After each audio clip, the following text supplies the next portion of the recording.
What Fox Television told us was that we were just the people to be the investigators. Do any stories you want, ask tough questions, and get answers. So we thought, this is great. This is a dream job. Fantastic. The very first thing they had us do was not to research stories, but to shoot this promo, which was The Investigators. Uncovering the truth, getting results, protecting you. And they had a film crew and a smoke machine, and we were silhouetted. Investigative reporter Steve. One of the first stories that Jane came up with was the revelation that most of the milk in the state of Florida and throughout much of the country was adulterated with the effects of bovine growth hormone, the artificial hormone that farmers were injecting into their cows so that they would produce more milk. With Monsanto, I didn't realize how effectively a corporation could work to get something on the marketplace. The levels of coordination they had to have. They had to get university professors into the fold. They had to get experts into the fold. They had to get reporters into the fold. They had to get the public into the fold. And of course the FDA, let's not leave them out. They had to get the federal regulators convinced that this was a fine and safe product to get it onto the marketplace. And they did that. They did that very, very well. It's a great time to be a high-producing cow. Posilac One Step, bovine somatotropin by Monsanto. The federal government basically rubber-stamped it before they put it on the marketplace.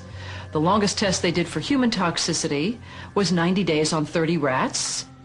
Posilac is the single most tested new product in history and is now available to you specifically so you can increase your profit potential.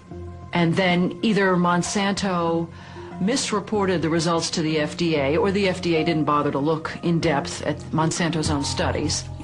The scientists within Health Canada looked very carefully at bovine growth hormone and came to very different conclusions than the Food and Drug Administration in the U.S. did. Monsanto's engineered growth hormone did not comply with safety requirements. It could be absorbed by the body and therefore did have implications for human health. Mysteriously, that conclusion was deleted from the final published version of their report. They knew there were problems. They saw serious potential human health problems, and they stood up in Canada and said, we're not going to approve this because we don't believe it's safe. We have been pressured and coerced to pass drugs of questionable safety, including the RBST. I personally was very concerned that there's a very serious problem of secrecy, conspiracy, and things of that nature, and something needs to be done. The FDA was then on the hot seat. They had to come up with an answer. They didn't come up with a good one. And they never took the opportunity then. I mean, what would they do? Pull it off the market and say, we need to now do the job that we didn't do the first time? They didn't do that. We wrote the story. We had it ready a week beforehand. They bought ads. Farmers in the milk industry say it's safe, but studies suggest a link to cancer.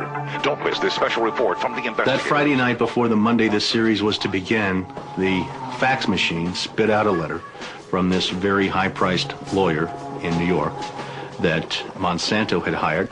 It contained a lot of things that were just off-the-wall false, just demonstrably false. But if you didn't know the story and you didn't know how he had gone about producing it, would have scared you as a broadcaster, as a manager. And they decided that they would pull the story and they would just check it one more time.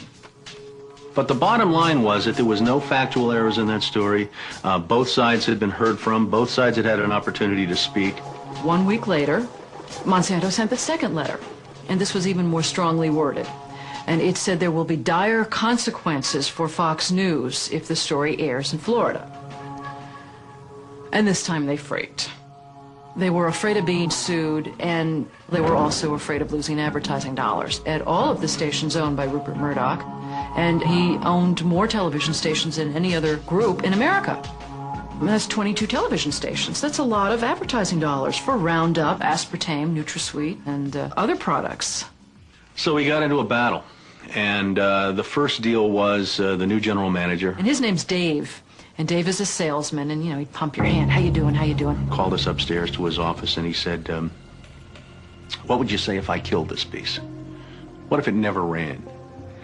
And we said, well, you know, we wouldn't be very happy about that. And he said, well, I could kill it, you know. And we said, yes, of course, you're the manager. You could kill it. It would never air. And he's hemming and he's hawing and he's back and he's forth. And we couldn't figure out, what is this all about? And finally he blurted out, look, would you tell anybody? You know, I said, I'm not going to lie for you. about a week later, calls us back to the office and says, okay, we'd like you to make these changes. In fact, you will make these changes. We said, well, look, let us show you the research that we have that shows that this information you want us to broadcast isn't true. To which he replies, I don't care about that. I said, pardon me? And he said, that's what I have lawyers for. Just write it the way the lawyers want it written. I said, you know, this is news. This is important. This is stuff people need to know. And I'll never forget, he didn't pause a beat, and he said, we just paid $3 billion for these television stations. We'll tell you what the news is. The news is what we say it is. I said, I'm not doing that. And he said, well, he said, if you refuse to present this story the way we think it should be presented, you'll be fired for insubordination. I said, I will go to the Federal Communications Commission and I will report that I was fired from my job by you, the licensee of these public airwaves, because I refused to lie to people on the air. And it's thank you very much. You'll hear from us right away. Well, 24 hours came and went and we didn't hear a thing. And about a week later, he calls us back, and now we've changed strategies. How about if we pay you some money and you just go away? And I said, how much money? Because, you know, when somebody offers to bribe you like that, I always want to know if it might be worth it. He was going to offer us the rest of our year's salary if we agreed not to talk about what Monsanto had done, to not talk about the Fox corporate response in suppressing the story, and to not talk about the story. Not talk about BGH, again, anywhere. Not take the story to another news organization. Zip up. I said, you mean if I want to go to my daughter's PTA meetings and explain what's in the school milk at the school lunch program? I can't. No. You can never speak about this anywhere. And Steve says, okay, write it up. And I'm like, what are you talking about? Write it up. And I didn't say anything. And Dave, he wrote it up. And he FedExed it to us a couple days later. And he said, are you going to sign? And we said, nah, Dave, we're not going to sign that. And he said, well, send it back, okay? I said, no, Dave, we're not going to send that back. It was, okay, we can't buy you out. We can't shut you up. Let's get the story on the air in a way that we can all agree it will go on the air. And we started rewriting and editing with their lawyers. Well, during this 8-month re-review process, I say jokingly, they did things like, for example, they wanted to take out the word cancer. You don't have to identify what the potential problem is, but just say human health implications. Any criticism of Monsanto or its product, they either removed it or minimized it. And it was very, very clear, I would say, almost every edit they made to the piece, that was the aim. And we changed this and this and this, and then that wasn't good enough. Okay, now change this and this and this. Now change this and this. Version after version after version, 83 times. 83 times is unheard of. It doesn't happen. You shouldn't have to rewrite something 83 times. Obviously, they didn't want to put the thing on the air, and they were trying to drive us crazy and get us to quit or wait until the first window in our contract so that they could fire us. They, in effect, announced that they were going to fire us for no cause. Well, this was a little much. And Steve wrote a letter to the lawyer in Atlanta, whose name is Carolyn Forrest, the Fox corporate lawyer. And I said, you know, this isn't about being fired for no cause. You're firing us because we refused to put on the air something that we knew and demonstrated to be false and misleading. That's what this is about. And because we put up a fight, because we stood up to this big corporation, and we stood up to your editors, and we stood up to your lawyers, and we said to you, look, there ought to be a principle higher than just making money.